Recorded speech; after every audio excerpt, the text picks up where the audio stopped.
us the management of Suprajit Engineering. Ajith Kumar Rai, the Chairman Managing Director, joining us this morning. Ajith, very good morning. Give us a sense of how Q3 has panned out for you, and in terms of the FY26 guidance, how are we placed? Are you well placed in terms of Q4 to meet that guidance? Good morning, and thank you for having me on your channel. Q3 has been pretty good. Overall, if you look at our numbers on a consolidated basis, we have grown for the Q3 at about 18-19%. That's including our recently acquired SCS entities. Even without that, we are at about 10% growth. We have talked about a 10% growth on a consolidated basis. I think we are more or less there very much, even without the SCS entities, which is a recently acquired one. I think the third quarter numbers have been good on the standalone basis as well as on the consolidated basis. On a consolidated basis, under the controls division, of course, we had certain restructuring costs, which has hit the bottom line, so that has had some effect on it. Otherwise, overall, the underlying performance of the controls division has continuously been improving. And I think going forward for the year, I think on a consolidated basis, we talked about a double-digit growth. I think we are more or less there. We expect that to be done. Okay. And Ajith, give us a sense with regard to the margin picture. How is it evolving? Also, you're in a sector, excuse me, where demand has rebounded very, very strongly for you. You believe that demand to sustain? Are you seeing growth trends, in fact, surprise you on the upside? I think there are two portions to it. As you know, a significant part of our business is in exports, out of India business. As you know, the out of India business has not grown at all with all the global conflicts and the uncertainties that is around. Whereas the India business, of course, subsequent to the recent GST reductions, has been pretty robust in the last 3-4 months' time. So if you look at the Indian automotive industry, it has grown at about 8 to 9% to the period to date. That is what it means for the 9 months. I think our growth has been in line with that.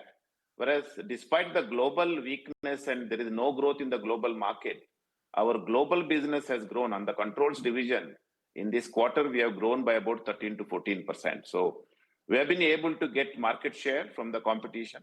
And in terms of margin profile, I think, as you know, we have got 4 divisions.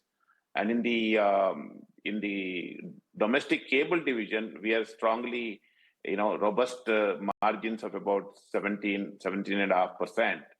And the controls division, we are in the double digit for the first time for the last couple of quarters.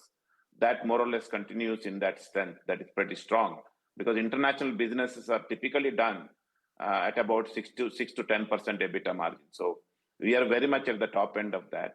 And on the electronics division, we have continued to consolidate and grow. The growth has been very good in nearly 20%. And I think the EBITDA margins have been consistently now clocking double digit. Similarly, on the Phoenix Lamps division, on the top line, I think we have had some minor setbacks because of the aftermarket, both in India and overseas, because of, again, global uncertainties. But I think their margins about 12-13% have been in line with the past. So overall, I think our margin profiles have been pretty good. And with regard to separation costs in Germany, have that started to come off for you? Other expenses and some efficiency which you were looking or you had indicated that you will likely reset in Q2. Has that happened already fully, or is there some more leverage to that possible? I think we have said that, particularly on the newly acquired entity, SCS, which has been acquired from a, liquidation process, which has been incurring significant losses. We had said at the time in the beginning of the year that first 3 quarters would be a lot of restructuring will be happening. And that by the end of fourth quarter, we should turn EBITDA positive on those entities. I think as you might have seen in our press release, I think we have progressed pretty well in that direction. Most of the restructuring, both at SCS and at the controls division, has been progressed well. And I think most of it has been done as of end of December.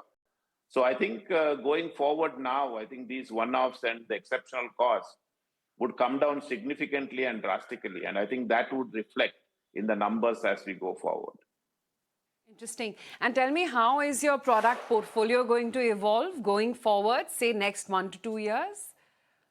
I think that's another interesting point from our side. I think, one of the key projects that we have undertaken is to go beyond cables.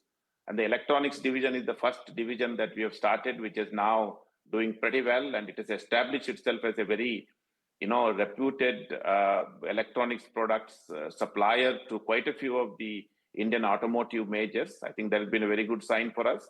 And similarly, on the braking side, we have been doing a fantastic progress so far.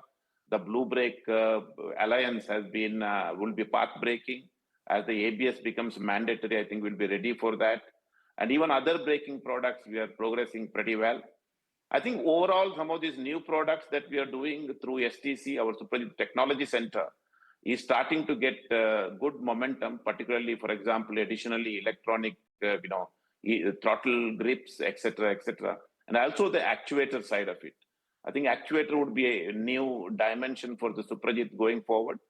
So for the next 2 to 5 years time, I think we have very clear path to make both our electronics and braking division as a significant additional divisions for the company. And some of these new products like actuators, etc., would be launched through these multiple divisions of ours for our global ambitions to grow these businesses. How are you pivoting to the EV side of things, Ajith, specifically from a braking standpoint, especially? And how is that pivot going in terms of timelines? I think we have a fairly good presence in the EV market at this moment. We are working with quite a few of these EV makers, the leading ones, both the existing contemporary ICE manufacturers who are getting into EV and doing pretty well, as well as the new ones. So we have fairly good presence, I think, both in the digital clusters, actuators, CBS, and of course on the cable business, we are having a strong presence. So we are very much on our path to meet our target that despite the changes in technologies, our content per two-wheelers, that includes both ICE and EV, would only go higher going forward in the years to come. Right. Okay, Mr. Rai, great to have you today on ET Now. Thank you so much for your time. Good speaking with you.